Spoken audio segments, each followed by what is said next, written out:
most of the time, breast cancer is treatable. And I reassure them that yes, there's going to require some treatments, but it's something that can be dealt with and it's very handleable.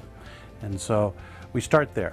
And then we'll go over their imaging and go over sort of the next steps. Many times surgery is at the front end of their treatment plan, so we'll go over the options of what surgical options are available to them, and then talk through them with them separately and allow them to help make a decision on what's best for them. There's a variety of types of breast cancer that women develop and present with. The two main goals of the surgical plan are removing the breast cancer surgically from the breast. And there's two main options to do that. One is to remove the entire breast, that's called a mastectomy, and the other is to do breast conservation surgery, or a lumpectomy.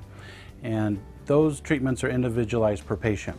If a patient has a small volume of breast that's involved with the cancer, then many times they're candidates for breast conservation. And there are times where a wide portion of the breast is involved, and unfortunately they're not candidates for breast conservation. And in those circumstances, we generally would recommend a mastectomy. The second part of the treatment is to identify whether or not the cancer is spread outside of the breast, and that's done by doing a lymph node evaluation. So whether a mastectomy is done or a lumpectomy, a lymph node evaluation is done. So we offer what's called a sentinel lymph node biopsy or sentinel lymph node evaluation. And what that is a minimally invasive approach to find out whether or not there's cancer cells outside of the breast. Most patients are offered that technique if it does not appear that there's clinical disease outside of the breast during their initial presentation. Well, the role of the plastic surgeon is very important, especially when you're talking about doing a mastectomy.